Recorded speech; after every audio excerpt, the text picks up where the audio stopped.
Alright lads, welcome back to another video, and this one is going to be my SPFL Games of the Week, the weekly show where I go through my picks for the game of the week within all 4 SPFL leagues, that being the Premiership, Championship, League 1 and League 2. And this weekend is the last one before a 2-week break because of the international break, of course, so there will be no SPFL Games of the Week next week. Also, whilst we're here at the start, hit the like button. Let's get it to say 35 likes. Go for it. And let's get into it. First up, my Premiership Game of the Week. So my Premiership Game of the Week took place yesterday, and that being Livingston 2, Celtic 0. The biggest turn up for the books of the weekend. I had it in my Predict the 6 predictions. I was requested to make the prediction earlier in the week, and then I made it, and it was claimed to be a banker sort of prediction that Celtic would go on to win this one and continue their winning run at the start of the season. They hadn't been beaten so far this season, and of course the one time that I predict them to win, they go and get beat.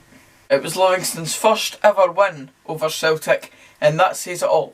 Celtic really didn't have a great day at the office here. They had Ryan Christie sent off in the first half due to a red card challenge, let's be honest. And it was 0-0 at the break, an even contest in the scoreline. But then the second half started and Livingston scored pretty much straight away in the second half. The 47th minute was when Scott Robinson opened the scoring for Livingston.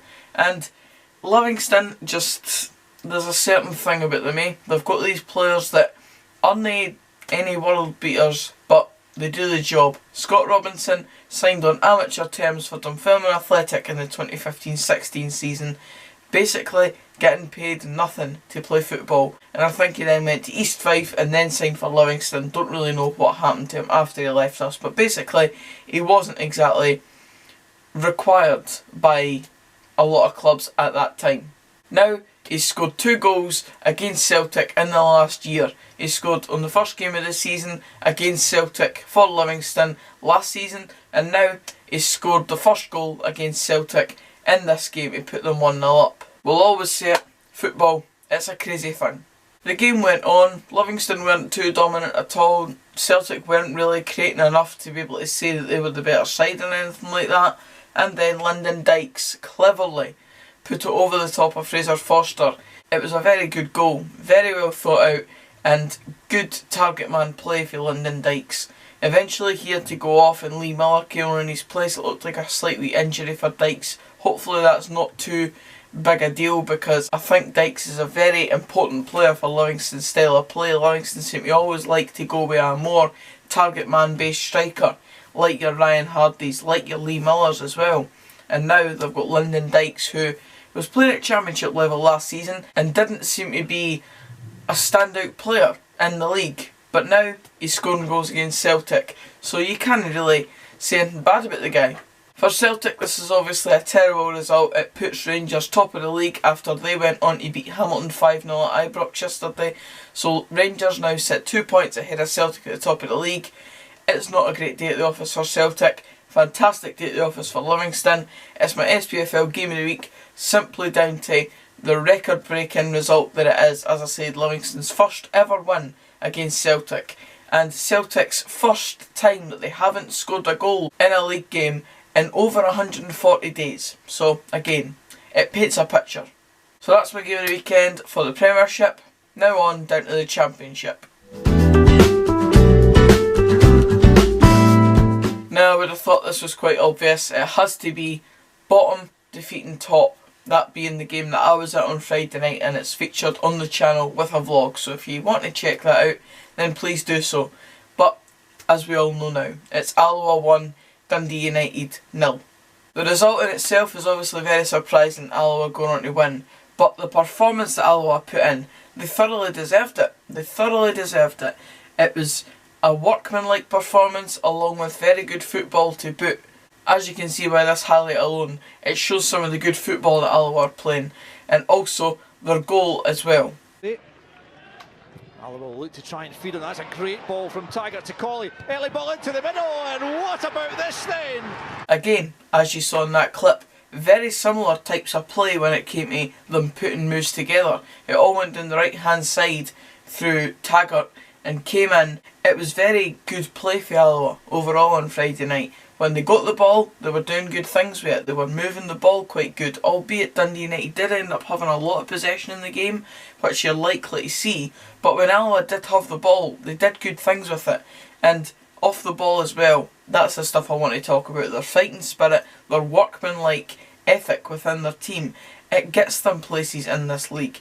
It's the reason why teams like Alloa stay up in the Championship when they're against these bigger sides, the full-time teams in the league. Because the workmanship in teams like that, it gets teams through. It's the things that sets teams apart, because some teams just feel like they don't need to do that type of work. Alloa know they have to do that to be able to survive in this league. The players they've got know that. Andy Graham, for example, a brilliant captain at this level, and will always succeed when he's in a team because he's just got the right mentality for it, and he's the ideal player to have next to a guy like Robbie Dees, who's a young centre half coming through. Andy Graham is the perfect person to have as your sort of defensive mentor. The rest of the Alloa team, fantastic. Obviously, I've said it all so far. Just a fantastic performance, and the fact that Dundee United had come into this game only losing to second place Ayr United, which you could make allowances for in a way because of how well Ayr United have started. Alloa had started nowhere near that. They were bottom of the league going into this game, and they've came out the 1-0 winners and picked up 3 points against the league leaders. So, well done to Alloa, and that is why it is my SPFL Game of the Week for the Championship. Now, League 1. On paper, this one would have been the Game of the Week for most people, even before it happened. Raith Rovers at home to Falkirk. As I mentioned in the last word yesterday, the two teams that were really pipped at the start of the season to go on and challenge for promotion. Falkirk probably more than Raith Rovers, but at the moment, Raith Rovers are sitting top of the league, and they'll be delighted with that. This game didn't tell us a lot more, because it ended in a draw. It didn't really give any team any sort of advantage in the league. We're pretty much sitting the same place we were beforehand, but the game itself offered a lot. Falkirk went 2-0 up in the first half. Tidser plays it to Connor Salmon. It's a shot! Connor Salmon! And at that point, Falkirk fans would probably be sitting thinking, we're going to see the game out, or we need to have a chance of going on to win this league. You need to start putting performances together and get the results on the other end of it. But now they've went 2 weeks playing the two Fife teams, both East Fife and Raith Rovers, and they've picked up 2 points from 6. One against East Fife at home obviously, and the second against Raith Rovers just at the weekend there in this Game of the Week. So as I said, Falkirk were 2-0 up, and then Raith in the second half pulled it back to 2-2 with new signing and returning player Danny Armstrong getting an assist for the first goal and a goal for the second goal, of course.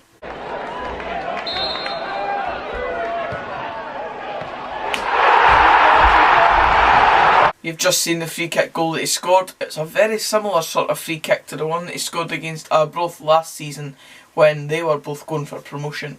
And obviously Arbroath ended up winning out on that promotion battle. Raith Rovers will be hoping that this season that all changes and they can win out in the promotion battle against their promotion rivals, this time being Falkirk. Falkirk fans seem relatively unhappy with Ray McKinnon at the moment. Not too sure the full story behind it. Falkirk fans, you can let me know in the comments what you think about Ray McKinnon. How long does he get with this squad? If he doesn't start performing better with the team at his disposal, does his position get called into question? But I'm sure Raith fans will be delighted with it, and hopefully, for the Fife Derby's sake, they're on their way back up to the Scottish Championship, and hopefully Dunfermline can join them. So that was League 1, and now finally for League 2. Now it really was a tough one this week because there's 2 games that were fantastic results for me in League 2, and I think I'm going to have to give it a joint award this week. It's going to be the games between Cowdenbeath and Edinburgh City and Stenhousemuir and Cove Rangers. First one, Cowdenbeath 1, Edinburgh City 0. A fantastic result for Cowdenbeath, which means that they go within a point of Cove Rangers at the top of the league. Cowdenbeath had to really win this one to really set a marker out to a fellow promotion rival as well in Edinburgh City, because Edinburgh City have been up there so far this season. And of course, winning the game sends a message out to Cove Rangers, who, in my other SPFL game of the week for League 2, lost to Stenhousemuir 3-2 away from home. Which obviously in itself earns its own plaudits, because Cove Rangers hadn't lost a game so far this season, and when you're looking at it, you're not thinking Stenhousemuir are going to be the first team to beat that, but they did. A 3-2 win after being 1-0 down to Cove Rangers as well. Cove Rangers went 1-0 up in the game, and then Stenhousemuir went on to be 3-1 up, and Cove Rangers got a late goal to make it 3-2. But Stenhousemuir have obviously performed very well in this game to get what they did get out of the game, and it really brings the League 2 title race back into contention a lot. Obviously the teams were closely put together already, but with Cove Rangers losing their first game, it now brings Cowdenbeath even closer. Edinburgh City are still involved, but they're slightly falling away, so if they can get a couple of good results and hope for a couple of the other teams like Cowdenbeath and Cove to slip up, then that'll bring them back into it as well. It really is a quite exciting title race in the SPFL at the moment, and I'm really looking forward to seeing how it develops in at least the next couple of months up until Christmas time. But aye, as I said, I couldn't choose between the two games. They've both got such importance behind them. The Stenhousemuir win against Cove Rangers allowed Cowdenbeath to then pull even closer to Cove Rangers with their important win against Edinburgh City, so I couldn't split them. That's my SPFL Games of the Week for League 2 this week. But aye, that's it for this video guys. Cheers for watching. As I said, there won't be an episode next week because of the fact that there's no SPFL games taking place. But if you enjoy this one, please give it a like. Comment down below your game of the week for this weekend just past, and subscribe for more of this type of content. And until the next video, I'll see you then. Cheers guys.